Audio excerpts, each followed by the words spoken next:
Mirembe abooluganda ne bannyinaze. Olutambi luno luyitibwa engeri owooluganda Joseph Branham gy'alabamu okuwuliriza entambi n'abaweereza b'Abeefeso 4. Engeri owooluganda Joseph Branham gy'alabamu okuwuliriza entambi n'abaweereza b'Abeefeso 4. Le point de vue de Joseph Branham sur l'écoute de bande et le ministère Éphésiens 4. Brother Joseph Branham's point of view concerning listening to the tapes and the Ephesians 4 ministers. Era nga tugambibwa ebifaananyi bino byakwatibwa era n'ebigattibwa oluganda waffe yennyini Kamte. Okulaba entambi eziringa zino endala ezivuunuddwa, genda ku mukutu gwa Lone Star Church ogwa YouTube. Country, qu'il y a des frères dans le pays, Nti waliyo abantu awamu okuva mu nsi ye have been saying that I have requested that people leave the churches to just listen to the tapes. babadde bagamba nti nsabye nti abantu balekulire amakanisa bawulirize buwuliriza ntambi. This is not true. Kino si kituufu. I've never told the people to leave the churches. Sigambangako bantu bave mu makanisa. I do encourage the pastors Nkubiriza bukubiriza basumba to play the tapes. okuzannya entambi. Play the tapes in their church. Okuzannya entambi mu kkanisa yaabwe. Because I am here to support Brother Branham. Kubanga ndi wano kuwagira wa Luganda Branham. And I think it's important that you hear the voice of Brother Branham. Era ndowooza nti kisingawo obukulu mu okuwulira eddoboozi ly'owooluganda Branham. But I don't encourage the people to leave, to pull out of churches. Naye sikubiriza bantu kuva oba okwesika mu makanisa. I try to just encourage the pastors to play tapes and to listen to the tape. Ngezaako bugeza okukubiriza basumba bazanye entambi era bawulirize entambi. But certainly I do not want people to go around destroying churches, to separate the churches. Mu bukakafu sagala abantu kubanga bagenda nga balawuna nga bazikiriza amakanisa oba nga bayawulamu amakanisa. I have not instructed no one to do that. Sirina gwe mpadde ebiragiro okukola ekyo. I was speaking with Brother Kamte this morning. Mbadde njogera n'oluganda Kamte amakya ga leero. As I was expressing to him that he has heard many times that Brother Joseph is against the fivefold ministry. Mbadde njogera n'oluganda Kamte amakya ga leero bwe nabadde mutegeeza nti awulidde emirundi mingi nti oluganda Joseph alwanisa obuweereza obw'emirundi 5. That goes around your country and around the world. It says that I am against the fivefold ministry. Ekyo kiyitiŋŋana mu nsi yo n'okwetoola ensi yonna nti nwanisa obuweereza obw'emirundi 5. This is not the truth. Ce n'est pas la vérité. Kino si ge mazima. Ce n'est pas la vérité. That even my brother Kamte, that he is a librarian and brother and he's a minister. N'oluganda Kamte wano naye muweereza. Même mon frère Kamte ici qui est libraire et qui est aussi ministre. And more important than that, Era n'ekisinga eky'obukulu, Et plus important que cela, I am a minister of the fivefold ministry. Yes. ndi muweereza obweereza obw'emirundi 5. Yes, amen. Amen. Are you? Amen. Amina abooluganda bagamba amina. I must believe that God called me je to dois be a croire minister. que Nteekeddwa okukkiriza nti Katonda yampita okubeera omuweereza. Because if I believe what Brother Branham said, Kuba bwe kiba nti nzikiriza oluganda Branham kyayogera. Brother Branham said that a prophet was a modern day minister. Oluganda Branham yagamba nti nabbi abeera muweereza olunaku olwo luliwo oba olunaku olwo lugenda okujja mu maaso. A modern day minister.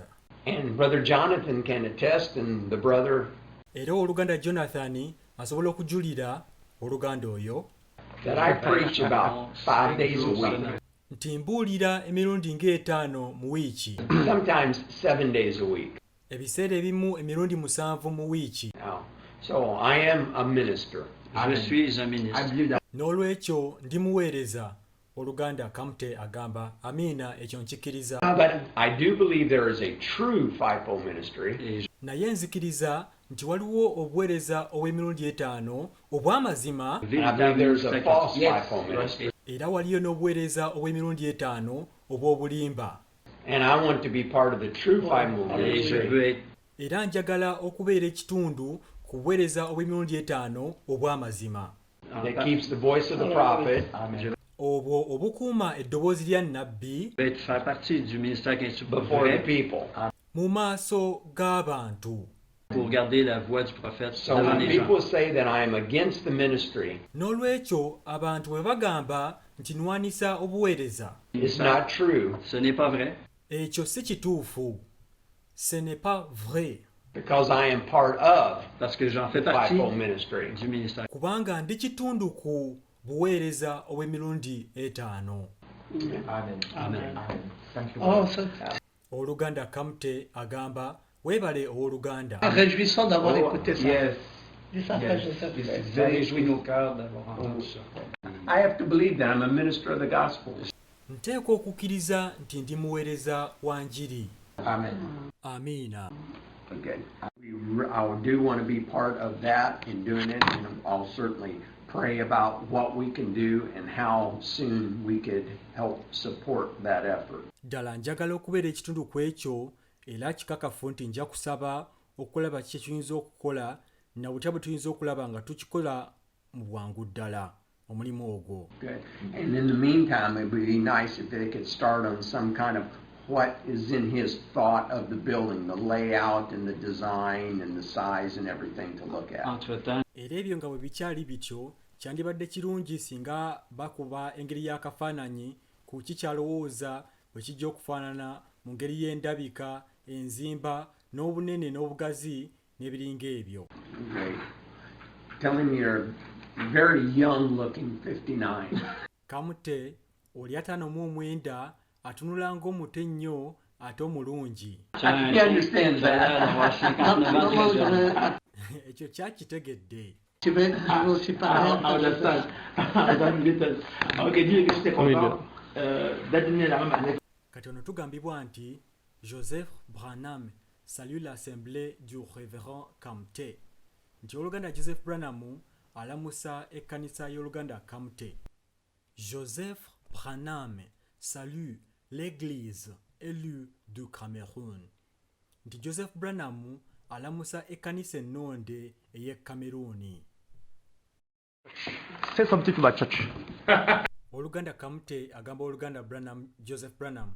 Bako ne kyogera eri ekkanisa yange. Say something to my church. Attends, laisse-moi. Non, il dit quelque chose à mon église. C'est fini. Il dit parle à mon église, c'est fini. Je te laisse la balle. Oluganda Kamte agamba nze maze. Kasayogera n'ekkanisa yange nze maze byonna kati. What are you saying to my church? My church said I greet you and tell that they love you. Wandyagadde kugamba ki eri ekkanisa yange? Ekkanisa yange yaŋŋambye nti nkulamuseeko era nkugambe nti bakwagala. Well, I love them very much too. And we greet you in the lovely name of the Lord Jesus. And it's Vas-y.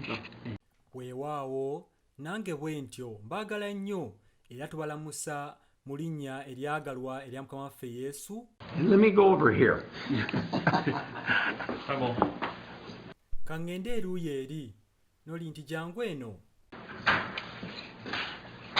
It's wonderful to have Brother Kamte here with us today. C'est merveilleux d'avoir Frère Kamte avec nous ici aujourd'hui. Kyanjawulo nnyo kisufu okubako n'oluganda waffe Kamte leero And to be fellowshipping around the Word. n'okuba nga tutabaganira wamu mu kigambo oba nga tuli two fellows in one ship nabbi bwe yagamba abantu babiri nga tuli kutabaganira wamu mu mmeeri emu ey'ekigambo nga tuwujjalira mu mmeeri emu ey'ekigambo. We thank you for your stand upon this message. Tubeebaza ku lw'okuyimirira kwammwe ku bubaka buno, for your stand upon this message. And we're so happy to be able to give you the voice of God in this last day. Era tuli basanyufu nnyo okuba nga tusobola okubawa eddoboozi lya Katonda mu lunaku luno olusembayo. We are certainly a privileged people. Kikakafu nti tuli bantu bannamukisa ddala To think that God chose us before the foundation of the world. okulowooza nti Katonda yatulonda nga n'emisingi teginnabeerawo. He predestinated you Yakulabirawo n'akwawula to hear and to recognize this message.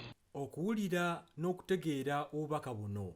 So I encourage you to keep in the Word, n'olwekyo bakubiriza okwekumira mu kigambo. Remember to speak to him every day. Jjukiranga okwogerako gy'ali buli lunaku. You must listen to the voice of the seventh church Amen. age messenger. Muteekwa okuwuliriza eddoboozi ly'omutume ow'omulembe ogw'omusanvu.